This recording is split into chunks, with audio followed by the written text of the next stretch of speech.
So, new space, new place, new look. I just moved into a new studio here in Stafford, not too far from where I live in Stoke-on-Trent. It's a bit of a work in progress. You know, no fancy backdrops yet. You know, hopefully that will change in the next few months. But I got a different type of video here today. I want to talk about why shooting anamorphic made me not want to buy the Pyxis 12K. More after this.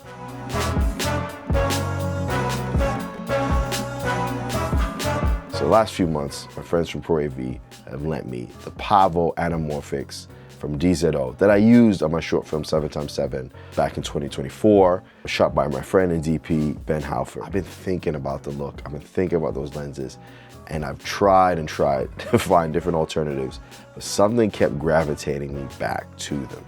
Now, I shoot a lot for different clients. You know, sometimes I'm directing and DPing at the same time. I enjoy doing both. But sometimes you're just trying to get the job done, whether it's a small corporate, small commercial, you're just thinking about how can I just get the job done. Times you're just so focused on that after a while, and yes, lighting is the main thing that makes a difference. But sometimes when you start looking at the same lenses every single day, shooting the same type of stuff, it starts to get a little bit boring.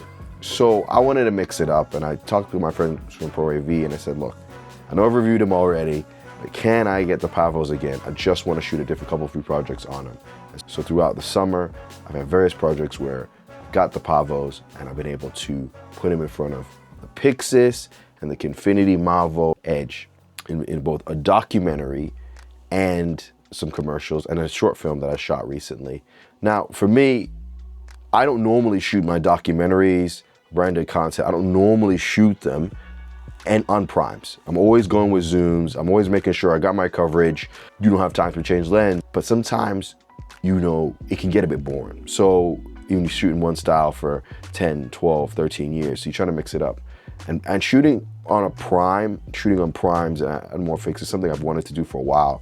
But I was always a bit afraid to. I spoke to my friend Ben Williams, a great director and filmmaker who does lots of dance videos here in the UK. See him in several videos with me. He was like, and why don't you just do it, commit to it.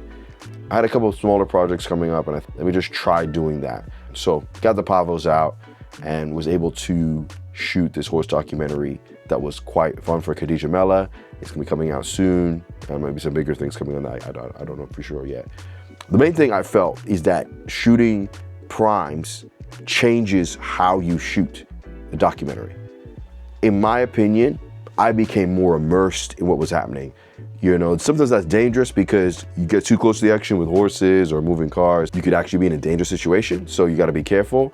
But there was something that made me feel more at one with what I was capturing, and I mainly stayed in the Pavo 40mm anamorphic. Now, the lovely thing about that 40mm is that it can get quite wide with that 2X. I think it ends up being something like the equivalent of 25 after you crop for 2.351. It ends up being the width, even though the height and depth of field is of a 40mm, the width is like a 20 to 25mm, because after you do the crop, you know, you loosen the edges.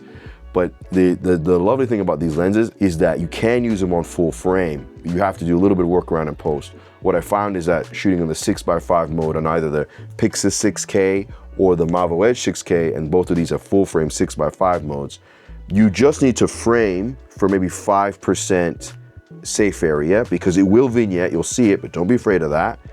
Because if you're shooting for 2.351, you can just crop in 5% in post and it gets rid of the vignette. Maybe towards the side you start to see a little bit of the vignetting, but not the harsh vignetting. And for me, it all kind of adds to the anamorphic look. So with these cameras, you're still able to have the option to crop in to get a different focal length. But it's still one focal length, but you're just cropping further into the sensor, so your field of view as opposed to focal length changes. And I found that really useful. But again, I just felt I was more connected to what I was filming. You know, you forget the art of just move your legs like filmmakers have done for decades. And now the setup does get a little heavy, and so I had an easy rig. I got from my friends at Provision an easy rig. It was just a basic standard one, not one of these fancy new Mantis ones or whatever they're called. But it just allowed me to still move quickly, because the setup becomes quite heavy with the anamorphic 2X lens and these cameras with a V-Log battery on them. I found myself in that situation, and you know, being able to use it on that job and then a few others, really started to get addicted to the look, use it again on another small commercial I had, and then I shot like an event on it. And for me, it kind of reinvigorated my love for shooting. Not that I was losing it, but sometimes just changing the lens changes the look and feel of what you're getting. And there's nothing more true about using that with anamorphic lenses. So look, you're wondering, what does shooting anamorphic have to do with the Pyxis 12K? And won't, shooting anamorphic on the Pyxis 12K make it much better? What it made me realize is nothing about the Pyxis 12K. The Pyxis 12K is an awesome camera, beautiful image it's gonna have if it looks anything like the Ursa. But we have enough. There's no excuse not to have films that are great stories. We have all the equipment we need from the very high end to the low end. And the reason for me why I said I didn't need the Pyxis 12K was, it's number one, it's not available. And then the Pyxis 6K is enough for me. It's enough for me. I've been shooting with it most of the summer now, getting used to it and shooting alongside the Mavo. Yes, the low light could be better. Yes, that could be better. The rolling shutter is not even the thing that bothers me, but I just wish the low light was a little bit better.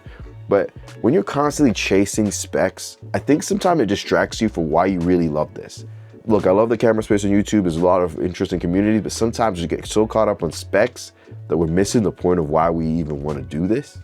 And yes, the Pyxis 12K is gonna be an incredible camera. The Mavo 6K Edge is an incredible camera. The Pyxis 6K is an incredible camera. The FX6 is an incredible camera. The Red Komodo is an incredible camera. They're all incredible cameras. Stop procrastinating, stop hiding behind specs and camera tests, and go out and make engaging stories. We're competing against AI engines that can make an image look better than anything we can make in seconds. It may not look real, but it may look quote unquote better.